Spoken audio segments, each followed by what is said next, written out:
When did you find out that your significant other was an actual psychopath? Long story short, I thought I was a bartender with no college experience that was dating a nuclear physicist who made 120 grand a year, and it made me feel kind of inadequate for a while. Then, on a night I'll never forget, everything changed. I took her out on a date for sushi and everything seemed fine until we went back to my place and she told me that she was inbred, her father was a, quote, world criminal that was sued by Ted Turner and is jumping countries to avoid him. She told my roommate's girlfriend that she steals and lies uncontrollably, then she flipped out and said my roommate was a Third Reich enthusiast who had a black aura. She asked some 10-year-old on Omegle.com if he wanted to, quote, put his little eggplant inside her, and then the deal breaker was that she picked up my shotty and thought it would be funny to point it at me and say, "You should propose to me and we'll get married on a magic carpet." Needless to say, I haven't talked to her since. I must clarify that this was the first night she came to my home and also the first time I saw her very, very, very drunk. And I've only known her for a few weeks prior to this event. One thing I know that she didn't lie about was her job. She showed me her job ID card. Oh wow. Is anyone else concerned about the quality of nuclear physicists in this country? I dated a guy for about a year and a half, living with him for the last 6 months. We broke up the night he spit in my face, called me a working girl, and threatened me. A week later, he had converted to Mormonism, and 3 months later, he was engaged to a girl he had known for a month. He lives in Utah now. Bullet dodged. Girl I'd been dating for a few months had a court date for regular child custody stuff. Not my kids, so I thought, whatever. Then she didn't come home that night. I found out through her friends that her court date was her criminal trial for theft, forgery, and fraud. Off to prison for 3 years. I opted to delete her number. I dated a girl about 3 years ago that cheated on me and got pregante by the guy she cheated on me with. She tried to smother me with a pillow in my sleep after I refused to stay with her. Looks like when faced with telling you the truth, she took the soft option. The narrator included that last comment more because he was astounded at the gall of someone for commenting it just after what was probably a somewhat traumatic incident for the original author. I mean, my god, read the room, pal. Good pun, though. As a junior in high school, I broke up with my girlfriend of a couple of years to start dating this cute girl. We'll call her Amy, because that was her name. She went to the Catholic school in town. She was also an 11th grader, 17, really hot and way fun. After a few months of awesome, her giving me jewelry as gifts, walking me home from school, sneaking out to spend the night in a motel, among other things, she started to get a little weird and clingy. She wouldn't ever let me call her, but called me constantly from other people's houses. She wanted to sneak into my house to spend the night, slept in my basement one night, under my bed another, and started to call at all hours. It was obvious that her parents had no control over her, and I was suspecting substance use. None of my friends knew her, even their friends at the Catholic school hadn't heard of her. Something was weird, but DMHS, it can blind you. I was getting near breaking it off just to stop all of the weird, when one night I got a phone call. It was Amy's dad. We had a very weird talk. Turns out she had run away from home the night we started dating, months ago, and stolen a whole bunch of stuff, including his paycheck, jewelry, oh crap, I was wearing his ring, and other stuff. She had been couch surfing and running from the cops ever since, stealing, lying, cheating. It was way weird. Oh crap. So I told him I had the ring, and he could have it back. He wanted to sit down with me and talk about how to get her caught, or at least to get her to call him. I was really scared about my parents finding out what was up. I didn't want to be associated with her anymore, and I didn't want to get caught after all the crap we'd pulled. But I was worried for her. I told him to come right over. About 30 minutes later, there was a knock at my front door. This big guy was standing there when I answered. He said, "Hi, son. I need to talk to your little brother." And I said, "I'm an only child." Blink, blink, blink. "Are you Paul?" I said, "Yeah, you must be Amy's dad." He blinked and said, How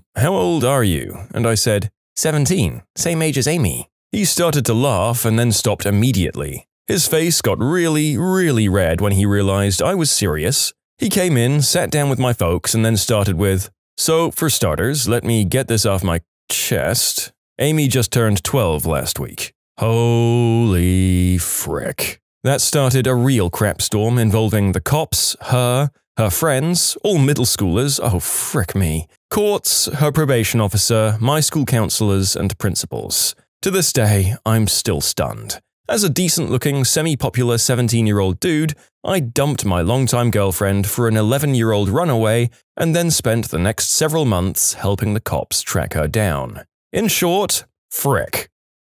Okay, so what follows is a long story of a crazy stalker ending with his man juice all over my sheets and undies. I don't want to go into too many details just because this is a horrible memory and my memory is blurry during the worst parts. I had a high school sweetheart. We decided to break up when we went to college. It was mutual and ended on friendly terms. He was a year older and college was in a different town, so it made sense to end it there and possibly revisit the relationship in the future when I graduated. So once that ended, my ex's best friend who was staying in town started getting really flirty. I told him I couldn't date him because it would be weird, but if he wanted to continue with a friendship, I'd be down. I thought that we were on the same boat with the friendship. A group would meet up at a diner or go camping, and that was it. After a few months or so, he started really flirting, and again I'd turned him down. It's not cool to hit on your best friend's ex-girlfriend, especially if they're going to try and rekindle things after the break. After I turned him down again, he fricking snapped. I'd get about 100 calls or more a day. My voicemail would be full within 20 minutes with messages of him begging for me to go out with him.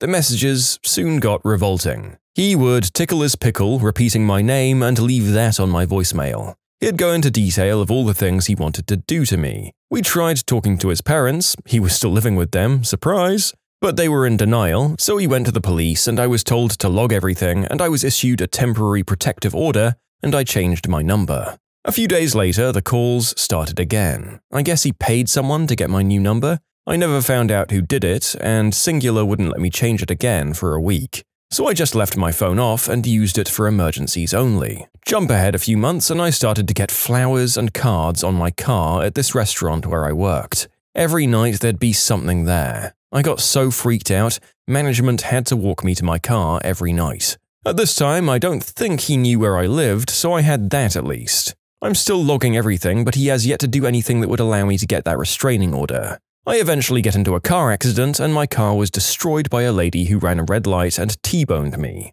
I got a new car a week later, and I wake up for the morning shift to find that my tires had been slashed the night I got my car. So now he knows where I live and he's destroying my property. Still, there was no proof that he did it, so the police took note, but nothing came of it. Everything gets kind of mushed together in my memory after that, because things got worse. He found out a friend's band was playing in a club and he showed up. He shoved me to the ground and jumped on me. I was the one who got kicked out because for some reason the doorman thought I was being one of those overdramatic dumb girls. I came out of my house one day and he was sitting in the backseat of my car. It took the cops 40 minutes to get there. He started leaving scarier messages. I've got the weapon. You first, then me. I'm going to go to your work and take out all your co-workers. The cops finally took me seriously after he came over and pounded on my windows during early morning. I was issued another temporary protection order and a court date to face him and get a restraining order. The court date came and he never showed up.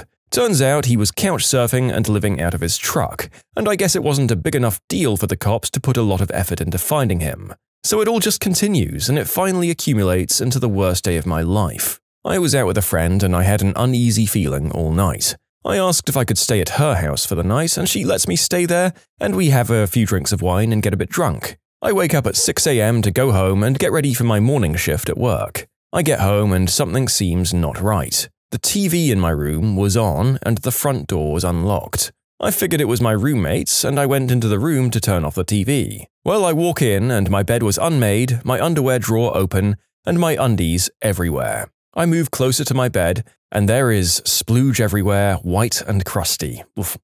On my pillowcases, on my underwear, on my sheets and bedspread. I'm shaking. I hear the front door slam shut. I don't know why, but my first instinct was to lock myself in the bathroom. I peek out of the window and he's there, standing on the front lawn, hysterically laughing at the house. Just laughing at the top of his lungs. I call 911. I'm crying, shaking, and barely able to talk. It took the cops a little while to get there, and by this time he's long gone. I'll never forget the look on the cop's face when they had to pack up all the stuff that he had ruined. I was given some paperwork saying that they were finally going to get him on stalking, destruction of property, and I overheard one of the cops say something about me being lucky that I didn't become a victim of the unspeakable act, which gives me freaking chills to this day. I think back on that time of my life and it's all blurry. All of these instances running into each other. I used to hate him, but now I feel sorry for him. I moved far away to get away from there and forget about everything. I never even heard if he was arrested or charged with anything. I dropped all communication with the people in my life at the time. I changed my number and never answered the phone. I still don't. This was going on between the time I was 18 and 24. I'm 29 now, and I like to think, despite everything, I came out pretty well-rounded. You can submit your own stories to be featured here on the channel. The story submission link is in the description below. And if you want to listen to some vibey music in the background, check out easymode, also linked below, and subscribe. Not me, but an old boss of mine who had a machete hanging on his wall as some sort of ornament. One ex used it on him and didn't do too much damage. He put it back on the wall. A few months later, another guy he was dating split his face open with it. When he healed, I suggested to him that he not put the machete back this time. There are so many questions. Was your boss actually the one who was enticing these men to attack him? Or did he just have a thing for psychopaths? And of course the biggest question, did he put the blade back up on the wall?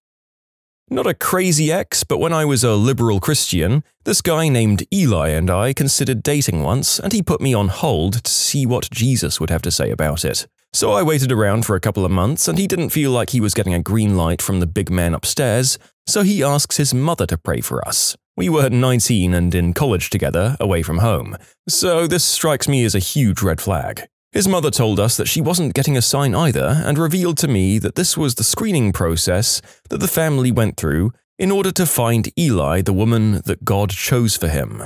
At first, Eli was devastated and I was quite obviously offended, especially after he told me that God had someone better in store for him and that I should be happy. We went our separate ways and I ended up getting married to one of my close friends and considered myself questioning the Christian faith, leaning towards atheism. He was horrified and we stopped talking as often. He remained single and ended up courting a nice Christian, one who was more right-wing leaning and won his mother's approval, and one who was quite similar looking to me, except eventually she rejected him. He was heartbroken. So, what does Eli do to remedy this? He enlisted in the army and asked to be put on the front lines, because obviously God doesn't want him in a relationship at all and he's going to die alone. He said if he wasn't meant to have a family, he may as well sacrifice himself for the good of our country. And yes, our army actually did put him on the front lines. To clarify, no, he didn't die, he's still out there as far as I know. Apparently, according to him, he did ask to be put out there,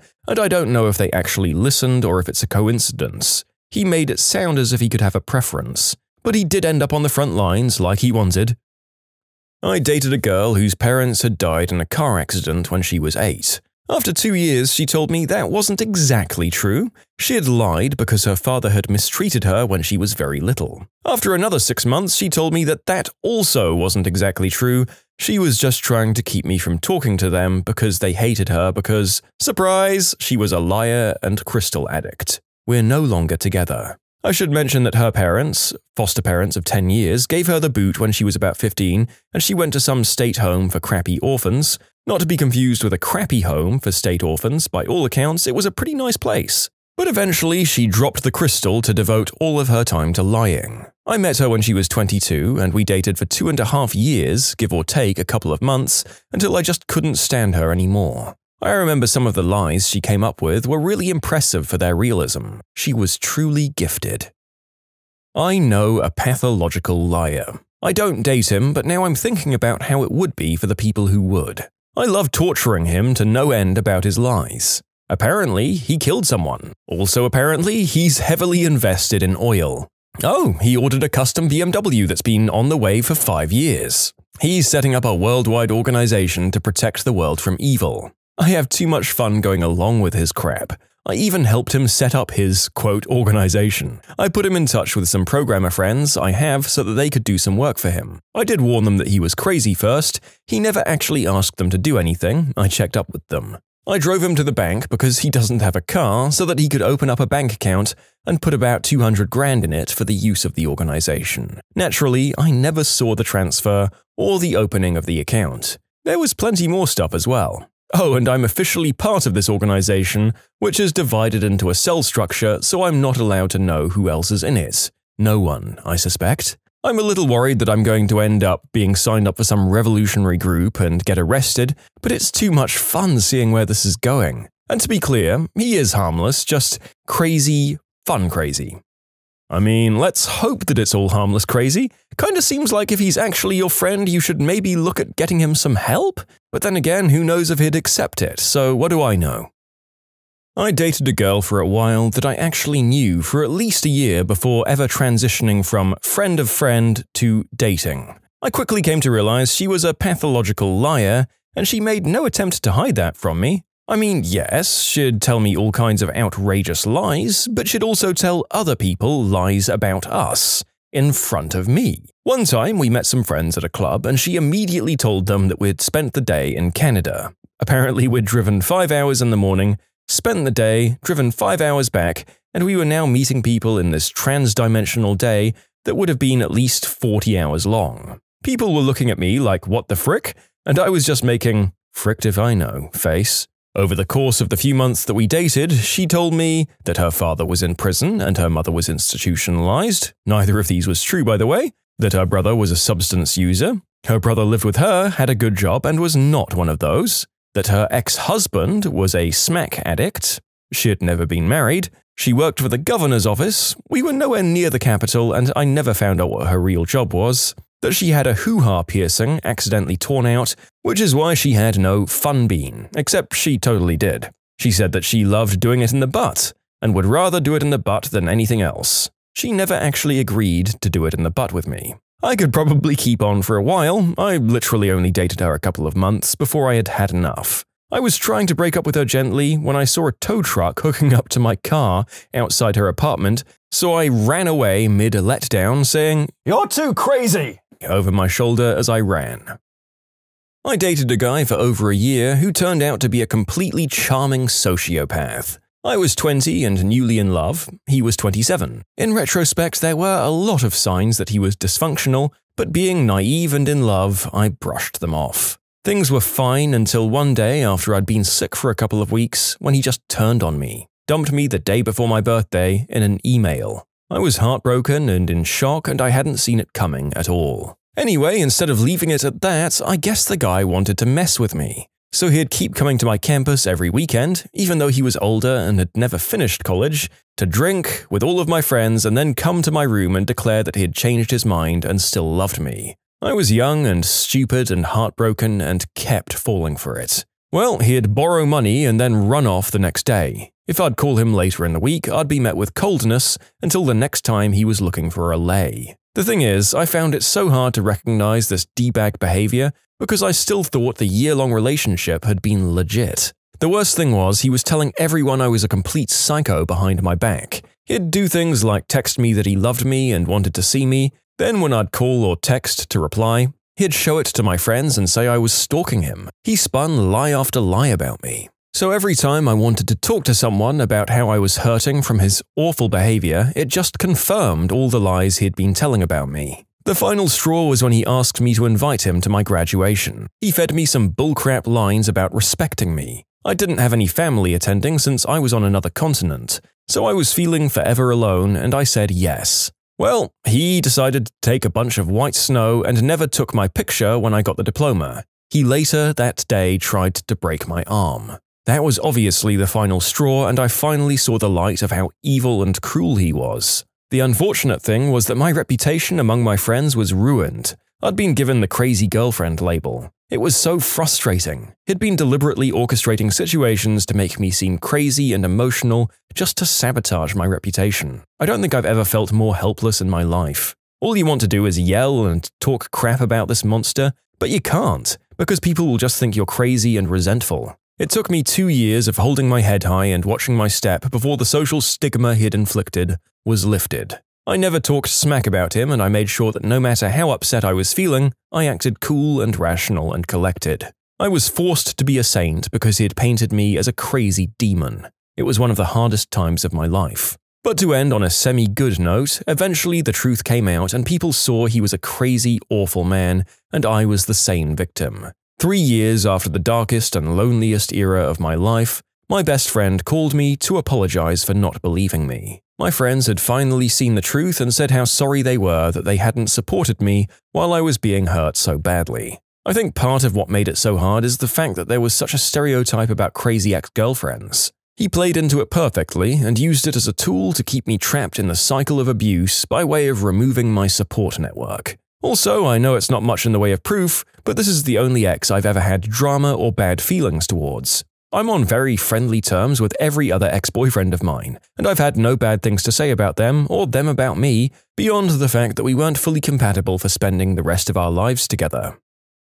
My ex would surprise me on a lot of occasions. One of the best, by which I mean worst, times was when she came over to my parents' house for dinner. It was actually only the second time they'd met her, and I told her to try and make an impression. The girl was enthusiastic, if anything, and was eager to please, so she said she'd do her best. When we got there, everything was going pretty well. She hadn't forgot their names yet, got on great with the family dog, and hadn't even burped or tooted yet. It was too good to be true. As the first course was being served, like literally as my mum was bringing over some Parma ham and mozzarella cheese — she's Italian and her cooking is amazing, by the way — my ex jumps up from the table and yelps. Horrified, I look over at her as she stumbles away from the chair and towards my mother, kicking furiously at something underneath the table. It's all in slow motion as I realize that my ex is kicking at her own handbag, which was now emptied all over the floor, and a huge freaking adult toy has just spilled out into the open. I scream in shock as she reaches down,